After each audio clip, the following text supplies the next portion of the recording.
आज़ादी का अमृत महोत्सव ਨੂੰ ਸਮਰਪਿਤ ਆਜ਼ਾਦੀ का सफ़र ਤਹਿਤ ਅਸੀਂ ਭਾਰਤ ਦੀ ਆਜ਼ਾਦੀ ਵਿੱਚ ਯੋਗਦਾਨ ਪਾਉਣ ਵਾਲੇ ਵੱਖ-ਵੱਖ ਮੰਨੇ ਪ੍ਰਮੰਨੇ ਤੇ ਗੁੰਮਨਾਮ ਆਜ਼ਾਦੀ ਸੰਗਰਾਮੀਆਂ ਦੇ ਜੀਵਨ ਦੇ ਪਹਿਲੂਆਂ ਤੋਂ ਤੁਹਾਨੂੰ ਜਾਣੂ ਕਰਵਾਉਂਦੇ ਹਾਂ। ਇਸ ਤੋਂ ਇਲਾਵਾ ਆਜ਼ਾਦੀ ਦੇ ਸੰਘਰਸ਼ ਨਾਲ ਜੁੜੀਆਂ ਹੋਰ ਗਤੀਵਿਧੀਆਂ ਬਾਰੇ ਵੀ ਦੱਸਦੇ ਹਾਂ। ਅੱਜ ਦੀ ਕੜੀ ਵਿੱਚ ਅਸੀਂ ਤੁਹਾਨੂੰ ਫਿਲਾਸਫਰ, ਕਵੀ ਤੇ ਰਾਸ਼ਟਰਵਾਦੀ ਅਰਵਿੰਦੋ ਘੋਸ਼ ਅਤੇ ਲੇਖਕ ਤੇ ਸੁਤੰਤਰਤਾ ਅੰਦੋਲਨ ਦੇ ਸਿਪਾਹੀ ਰਾਮਾ ਸਵਾਮੀ ਕ੍ਰਿਸ਼ਨਾ ਮੂਰਤੀ ਬਾਰੇ ਜਾਣਕਾਰੀ ਦੇ ਰਹੇ ਹਾਂ।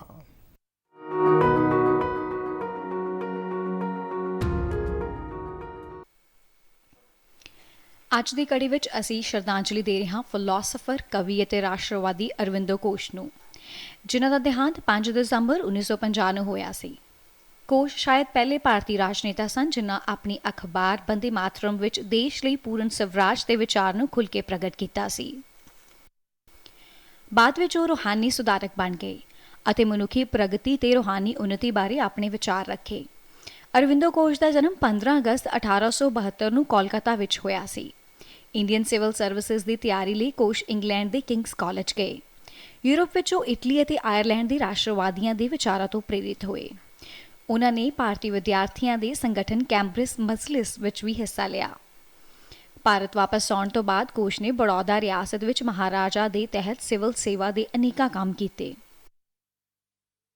ਉਹ ਇੰਡੀਅਨ ਨੈਸ਼ਨਲ ਕਾਂਗਰਸ ਵਿੱਚ ਰਾਸ਼ਟਰਵਾਦੀ ਰਾਜਨੀਤੀ ਵਿੱਚ ਸ਼ਾਮਲ ਹੋ ਗਏ ਅਤੇ ਅਨੁਸ਼ੀਲਨ ਸੰਮਤੀ ਨਾਲ ਬੰਗਾਲ ਵਿੱਚ ਕ੍ਰਾਂਤੀਕਾਰੀ ਅੰਦੋਲਨ ਦਾ ਹਿੱਸਾ ਬਣ ਗਏ।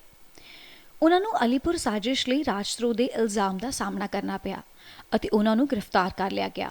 ਹਾਲਾਂਕਿ ਉਹਨਾਂ ਨੂੰ ਕਦੇ ਵੀ ਦੋਸ਼ੀ ਨਹੀਂ ਠਹਿਰਾਇਆ ਗਿਆ। ਪ੍ਰਸਿੱਧ ਸੁਤੰਤਰਤਾ ਸੈਨਾਨੀ ਚਿਤਰੰਜਨ ਦਾਸ ਨੇ 1909 ਵਿੱਚ ਅਲੀਪੁਰ ਬੰਬ ਕੇਸ ਵਿੱਚ ਇਹਨਾਂ ਸ਼ਬਦਾਂ ਨਾਲ ਘੋਸ਼ ਦਾ ਬਚਾਅ ਕੀਤਾ। ਇਸ ਵਿਵਾਦ ਕੇ ਖਤਮ ਹੋਣੇ ਕੇ ਲੰਬੇ समय के बाद भी, इस उथल पुथल के बाद भी, इस विरोध के शांत होने के लंबे समय के बाद भी, उनके निधन और इस दुनिया से विदा होने के लंबे समय बाद तक उन्हें देशभक्त कवि, राष्ट्रवाद के मसीहा और मानवता प्रेमी के रूप में देखा जाएगा। उनके निधन के लंबे समय बाद भी उनके शब्द गूंजते रहेंगे और न केवल भारत बल्कि सुदूर महासागरों और पूरी धरती पर पुनः पुनः गूंजते रहेंगे। ਜੇਲ੍ਹ ਵਿੱਚ ਅਰਵਿੰਦੋ ਨੇ ਰਹੱਸਵਾਦ ਅਤੇ ਰੂਹਾਨੀ ਤਾਕਤ ਦਾ ਅਨੁਭਵ ਕੀਤਾ। ਉੱਤਰਪਾੜਾ ਵਿੱਚ ਭਾਸ਼ਣ ਦੇ ਦੌਰਾਨ ਸ਼੍ਰੀ ਅਰਵਿੰਦੋ ਨੇ ਪਹਿਲੀ ਵਾਰ ਜਨਤਕ ਤੌਰ ਤੇ ਯੋਗ ਅਤੇ ਆਪਣੇ ਰੂਹਾਨੀ ਅਨੁਭਵ ਬਾਰੇ ਗੱਲ ਕੀਤੀ। ਅਰਵਿੰਦੋ ਬਾਅਦ ਵਿੱਚ ਪਾਂਡੀਚੇਰੀ ਚਲੇ ਗਏ ਅਤੇ ਰਾਜਨੀਤੀ ਛੱਡ ਕੇ ਰੂਹਾਨੀ ਕੰਮ ਕਰਨ ਲੱਗ ਪਏ। ਉਹਨਾਂ ਨੇ ਆਪਣੀ ਬਾਕੀ ਜ਼ਿੰਦਗੀ ਸਮੁੱਚੇ ਤੌਰ ਤੇ ਯੋਗ ਦੇ ਵਿਕਾਸ ਨੂੰ ਸਮਰਪਿਤ ਕਰ ਦਿੱਤੀ। ਸ਼੍ਰੀ ਅਰਵਿੰਦੋ ਨੇ ਭਾਰਤ ਦੀ ਵੰਡ ਦਾ ਸਖਤ ਵਿਰੋਧ ਕੀਤਾ। ਉਹਨਾਂ ਕਿਹਾ ਸੀ, ਉਮੀਦ ਹੈ ਕਿ ਰਾਸ਼ਟਰ ਕਿਸੇ ਅਸਥਾਈ ਉਪਾਅ ਦੇ ਰੂਪ ਵਿੱਚ ਇਸ ਤਰ੍ਹਾਂ ਦਾ ਸਮਾਧਾਨ ਸਵੀਕਾਰ ਨਹੀਂ ਕਰੇਗਾ। ਘੋਸ਼ ਨੂੰ 1943 ਵਿੱਚ ਸਾਹਿਤ ਲਈ ਅਤੇ 1950 ਵਿੱਚ ਸ਼ਾਂਤੀ ਲਈ ਨੋਬਲ ਪੁਰਸਕਾਰ ਲਈ ਨਾਮਜ਼ਦ ਕੀਤਾ ਗਿਆ। 5 ਦਸੰਬਰ 1950 ਨੂੰ ਸ਼੍ਰੀ ਅਰਵਿੰਦੋ ਘੋਸ਼ ਦਾ ਦੇਹਾਂਤ ਹੋ ਗਿਆ। ਉਹਨਾਂ ਦੀ ਅੰਤਿਮ ਯਾਤਰਾ ਵਿੱਚ 60,000 ਤੋਂ ਵੱਧ ਲੋਕ ਸ਼ਾਮਲ ਹੋਏ। ਮਹਾਨ ਗੁਰੂ, ਫਿਲਾਸਫਰ ਅਤੇ ਰਾਸ਼ਟਰਵਾਦੀ ਅਰਵਿੰਦੋ ਘੋਸ਼ ਨੂੰ 100 ਵਾਰ ਨਮਨ।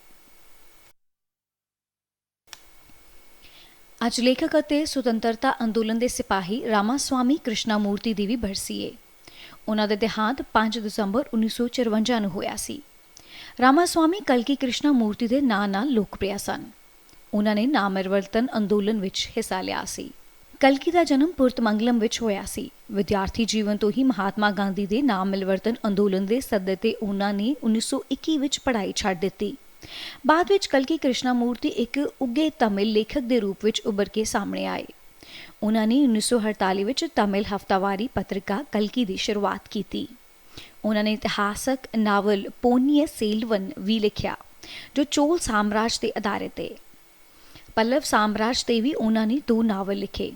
ਉਹਨਾਂ ਨੇ ਅਨੇਕਾਂ ਲਘੂ ਕਹਾਣੀਆਂ ਅਤੇ ਨਾਵਲ ਲਿਖੇ। ਸੰਪਾਦਕੀ ਅਤੇ ਰਾਜਨੀਤਿਕ ਲੇਖਾਂ ਤੋਂ ਇਲਾਵਾ ਉਹਨਾਂ ਨੇ ਸੈਂਕੜਿਆਂ ਦੀ ਗਿਣਤੀ ਵਿੱਚ ਫਿਲਮ ਅਤੇ ਸੰਗੀਤ ਸਮੀਖਿਆਵਾਂ ਵੀ ਲਿਖੀਆਂ।